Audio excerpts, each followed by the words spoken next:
اول ان کی شخصیت، دوم ان زبان اردو، سوئم صورتحال۔ جہاں تک ان کی شخصیت کا تعلق ہے اپنے تاثر دو اشعار میں پیش کروں گا۔ ان کی عاجزی و انکساری، جسے سادگی کہہ لیجیے، اللہ پاک کو بھی یقیناً پسند ہوگی۔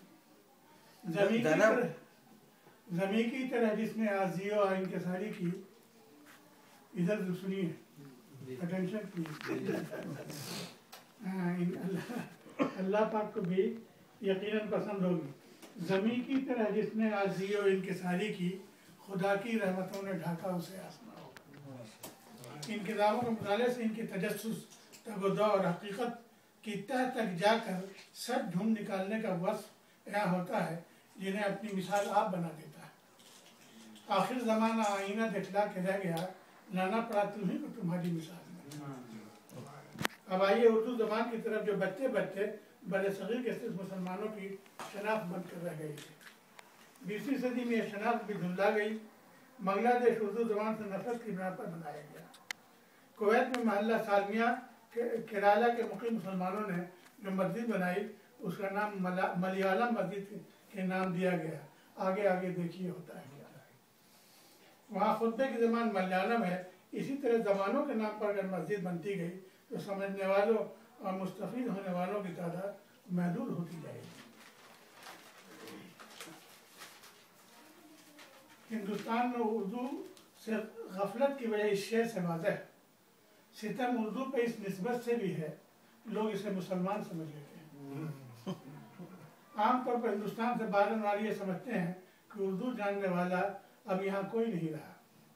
ایک پاکستانی نے مجھے یہاں کینیڈا میں دعوت دیا۔ وہ اقبال کے اکثر اشعار سناتے رہے تھے۔ یہ سمجھ رہے تھے کہ صرف ہندوستانی نہیں بلکہ بہاری ہونے کی وجہ سے میں ہندی جانتا ہوں۔ اردو سمجھ تو سکتا ہوں، پڑھ نہیں سکتا۔ وہ ہاتھ میں کلیات اقبال لیے ہوئے تھے۔ میں ان سے جب کلیات اقبال مانگا تو انہوں نے کہا کہ یہ تو اردو میں ہے اور آپ بہار کے ہندی جاننے والے ہیں۔ میں نے بہار کے عظیم اردو شعراء میں جن چند نام ہیں ان کے اشعار پڑھے۔ شاد عظیم آبادی: تمناؤں میں الجھایا گیا ہوں، کھلونے دے کے بہلایا گیا ہوں، دل مستر سے پوچھے رونق بزم، میں خود آیا میں لایا گیا ہوں، لحد میں کیوں نہ جاؤں منہ چھپائے، بھری محفل سے اٹھوایا گیا، کہاں میں اور کجا ہے شاد دنیا، کہاں سے کس جگہ لایا گیا۔ بسم اللہ عظیم آبادی: سرفروشی کی تمنا اب ہمارے دل میں ہے، دیکھنا ہے زور کتنا بازوئے قاتل میں ہے۔ یہ شعر بھگت سنگھ نے پھانسی کے تختے پر پڑھا۔ ایسے غلط طور پر رام نارائن بسمل کا شعر سمجھا جاتا رہا۔ پنڈت جواہر نہرو اور دیگر لیڈران اکثر اس شعر کو اپنی تقریر میں پڑھا کرتے تھے۔ بسم اللہ عظیم آبادی کے دو مزید اشعار: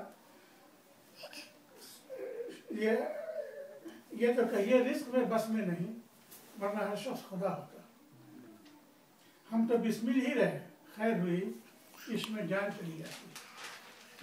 اچھا لگ رہا آپ کو؟ میں بالکل تعریف کی کرتا ہوں۔ جمیل مظہری: ہم سیاہی کے ہیں دشمن یا سفیدی کے ہیں دوست، ہم کو آئینہ دکھانا ہے دکھا دیتے ہیں۔ ان کا دوسرا مشہور شعر: بقدر پیمانے تخیل سرور ہر دل میں ہے خودی کا، اگر نہ ہو یہ فریب پیغام تو دم نکل جائے آدمی کا۔ کریم عاجز: دامن پہ کوئی چھینٹ نہ خنجر میں کوئی داغ، تم قتل کرو ہو کہ کرامات کرو۔ یہ شعر ہندوؤں کے ہاتھ مسلمانوں کا قتل کو لکھا گیا ہے۔ دوسرا شعر زمینداری کے ختم ہونے پر، ریتوں کے ہٹانے پر لکھا گیا۔ رکھا ہے کہیں پاؤں تو رکھو کہیں پاؤں، چلنا جو آیا ہے تو اتنا بھی چلو۔ اس میں کوئی شک نہیں، گنگا جمنی تہذیب کے علمبردار، ہندو مسلم اتحاد کے آئینہ دار اردو زبان میں ابھی بھی دم باقی ہے۔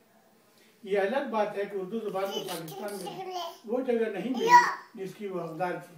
دعا کیجیے یہ زندہ رہے، پھلے پھولے۔ صوبہ بہار ہماری جنم بھومی، اب 3 پوائنٹ تیسرا پوائنٹ ہے۔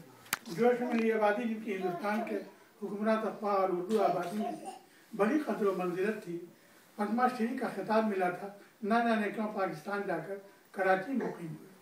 جگن ناتھ آزاد نے ان کی طرف اشارہ کر اسی کی طرف اشارہ اس طرح کیا ہے: ہزار انسان شاہی قصر سے وابستہ ہو جائے، لڑکپن جن میں کھیلا ہو گلیاں یاد آتی۔